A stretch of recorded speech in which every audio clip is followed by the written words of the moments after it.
नमस्कार, स्वागत है। झारखंड के क्षेत्रीय राजवंश की हम चर्चा कर रहे थे और उसी को आगे बढ़ाएंगे। आज की इस वीडियो में हम बात करेंगे पलामू के रक्सेल व चेरो वंश की। चलिए प्रारंभ करते हैं। पलामू का जो रक्सेल वंश है उसका आधार क्षेत्र है पलामू का दक्षिण पूर्वी भाग।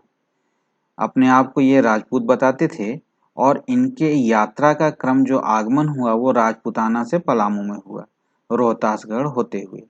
पहुंचने से पहले ही पलामू के इनका विभाजन हुआ दो दलों में, एक देवगन की ओर, दूसरा कुंडेलवा की ओर। तो देवगन हरिहरगंज तथा महाराजगंज होते हुए पहुंचे, वहां पर किले का निर्माण किया और राजधानी बनाई। दूसरा जो दल था वो कुंडेलवा पहुंचा और वह चतरा पांकी होता हुआ पहुंचा था। वहां पर किले का निर्माण कराया और कुंडेलवा को ही इन्होंने राजधानी बनाई। 16वीं सदी ईस्वी के आरंभ में चेरों का आगमन हुआ पलामू में और उस समय तक पलामू में रक्सेलों की प्रधानता रही। अब मुगल कालीन स्थिति की बात करते हैं।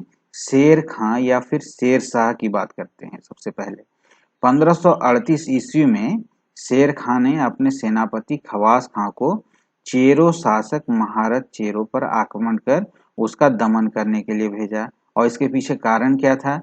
तो यह जो राजा थे महारत चेरो हमेशा शेर खां के शिविर पर आक्रमण करते थे। हाथी, घोड़ा, ऊंट, बैल आदि भी लूट लिया करते थे। तो यह जो था वो क्या था, शेर खां की अनुपस्थिति में झारखंड के जंगलों और पहाड़ों से आ जाता था और दक्षिण बिहार में घुसकर रोहतास और उसके आसपास के इलाकों में उत्पात मचाता था। तो इसका विवरण मिलता है अहमद यादगार द्वारा लिखित तारीख ए शेरशाही में या फिर अन्य लेखकों के अनुसार भी कि ये जो आक्रमण करवाया था शेर खान ने खवास खां के द्वारा, उसका मुख्य उद्देश्य था श्याम सुंदर नामक एक सफेद हाथी को प्राप्त करना। खासियत थी अपने मस्तक पर धूल न फेंकना या फिर बहुत ही युद्ध में सशक्त होना, ये सारी चीजें थी श्याम सुंदर के साथ विशेषताएं।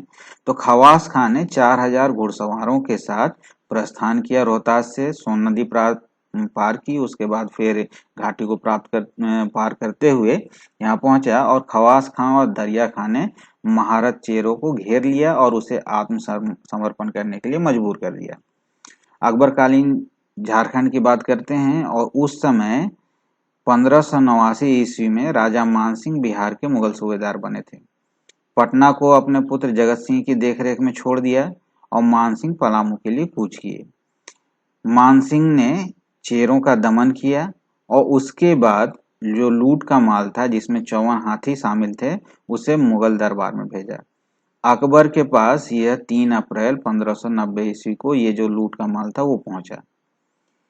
उस समय भागवत राय की अगर बात करें, जो रणपत चोरू के नाम से जानते थे, उनको राजा बना रहने दिया गया और वहां एक मुगल फौज रख दी गई।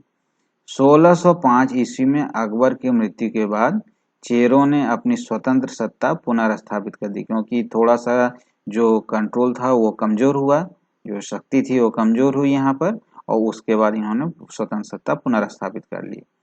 जहांगीर कालीन बात करते हैं। 1607 ईस्वी अफजल खां अबुल फजल का पुत्र बिहार के सूबेदार बने। जहांगीर की आज्ञा के अनुसार पलामू पर आक्रमण हुआ, लेकिन 2 हफ्ते में ही जो आक्रमण की तैयारी हुई और आगे बढ़े, उस समय असाध्य रोग से मृत्यु हो गई। उस समय अनंत राय जो कि भागवत राय के उत्तराधिकारी थे वो राजा थे। 1612 ईस्वी में अनंत राय की मृत्यु हुई और उसके बाद सहबल राय पलामू के शासक बने। बहुत ही शक्तिशाली शासक थे।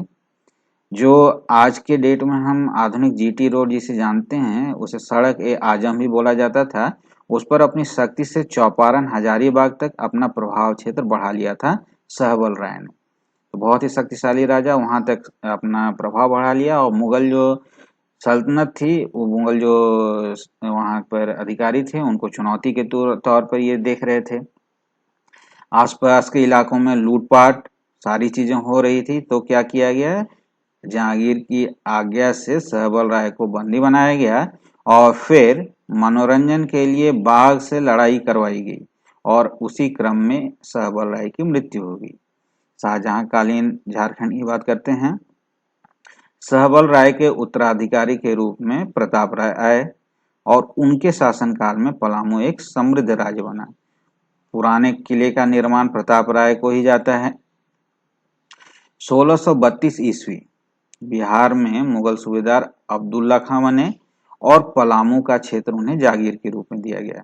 सालाना कर 1,36,000 रुपये तय किया गया, लेकिन प्रताप राय ने कर देना बंद कर दिया। तब शाइस्ता खां को 12 अक्टूबर 1641 को पलामू के लिए भेजा गया।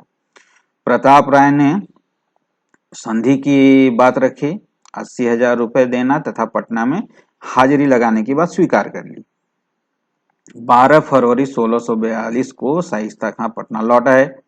1643 में बिहार के नए सूबेदार नियुक्त हुए इतिकाद खां ने जबरदस्त खां को कर न चुकाने के कारण प्रताप राय पर आक्रमण करने को भेजा। जैसे ही नजदीक आए 1,00,000 रुपए देना तथा एक हाथी देना तथा साथ में पटना चलना भी स्वीकार किया प्रताप राय ने। और इतिकाद खान ने मुगल जो दरबार था वहां पर सम्राट के सामने, राजा के सामने इनकी प्रशंसा की और इन्हें 1,000 मनसूबदार बनाने की घोषणा की गई। तो प्रताप राय 1,000 मनसूबदार बनाए गए।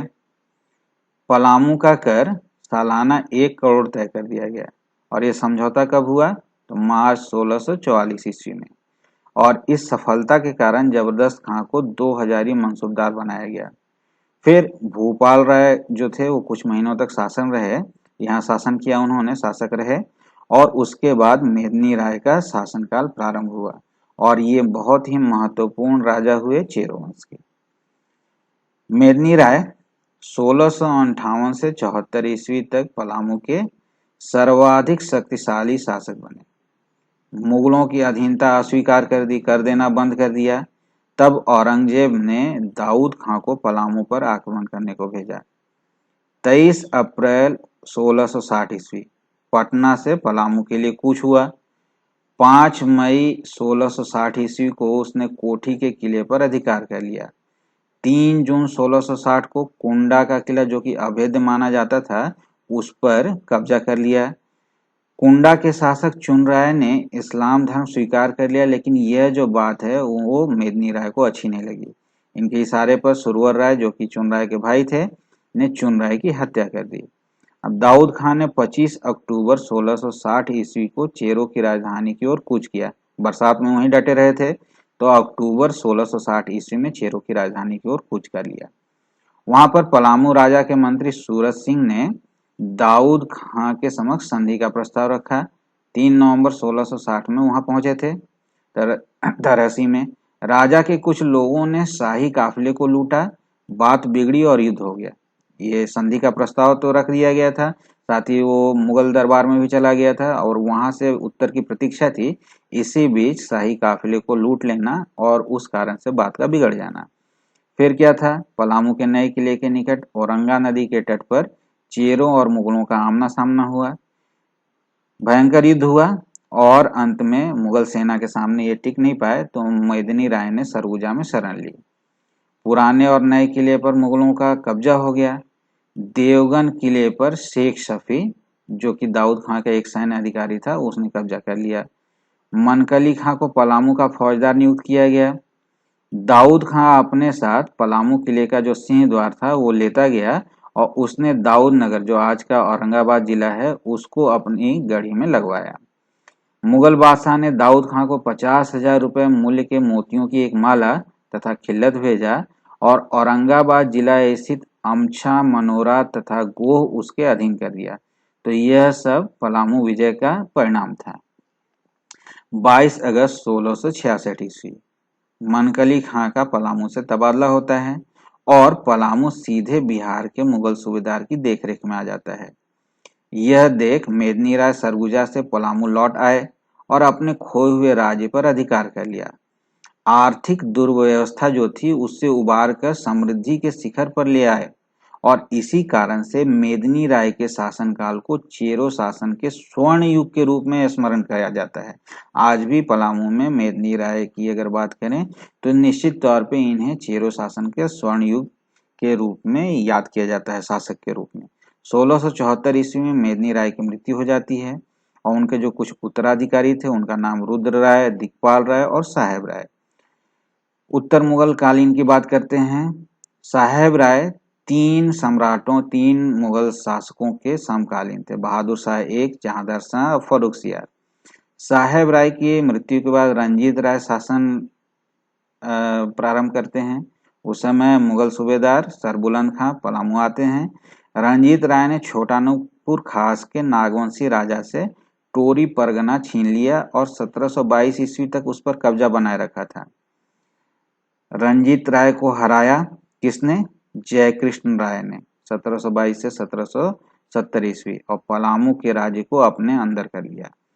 1730 ईस्वी फखरुद्दौला जो बिहार के मुगल सूबेदार थे 5,000 रुपए सालाना कर वसूलते हैं। 1733 ईस्वी में बिहार के नायब सूबेदार जो बने वो थे अलीवर्दी खां, और उन्होंने भी 5,000 जो सालाना कर था उसे निर्धारित किया था। और इसको वसूली का जो भार था वह टिकारी के राजा सुंदर सिंह को भेंट दिया। बिहार के मुगल सूबेदार जैनुद्दीन अहमद खां का एक सैन्य अधिकारी था हिदायत अली खान। 1740 ईस्वी में उसने 5,000 रुपए कर सालाना जो था वो निर्धारित किया। 1643 ईस्वी में मराठा के जो पेशवा थे वो पलामू होकर गुजरे थे, और 1650 से 65 के दौरान पलामू में राजनीतिक सत्ता का ध्रुवीकरण हुआ। दक्षिणी पलामू में चेरो राजवंश के अधीन शासनकाल चल रहा था, वहीं उत्तरी पलामू में राजपूत व मुस्लिम जमींदारों का प्रभाव बढ़ रहा था। अब बात करते हैं अंग्रेजों के प्रवेश का। पलामू में फैरी अराजकता ने अंग्रेजों का मार्ग प्रशस्त किया था, तो ये जो अराजकता थी उसके कारण ही अंग्रेजों की एंट्री हुई। जयकृष्ण राय, सैनाथ सिंह, ये बहुत ही महत्वपूर्ण घटनाक्रम में आता है। जयकृष्ण राय ने सैनाथ सिंह जो कि रंका के ठकुराई थे उनकी हत्या करवा दी। अब हत्या तो हो गई, बदला कैसे लिया गया? तो सैनाथ सिंह के भतीजे जयनाथ सिंह और चित्रजीत राय जो कि रंजीत राय के पौत्र थे, पूर्व शासक जो थे रंजीत राय उनके पौत्र थे, इन दोनों ने मिलकर सेना इकट्ठा की।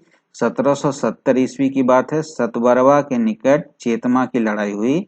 जयकृष्ण राय को हराया, उन्हें मार दिया गया और पलामू के किले पर कब्जा कर लिया। चित्रजीत राय, रंजीत राय के पौत्र, पलामू के राजा बनाए गए, और दिवंगत शासक जयकृष्ण राय के पक्षधर उदवंत राय अखौरी पटना जाकर जयकृष्ण राय के पौत्र गोपाल राय को पलामू की गद्दी दिलाने की याचना की। किससे? तो अंग्रेजों से। कंपनी का समर्थन मिला।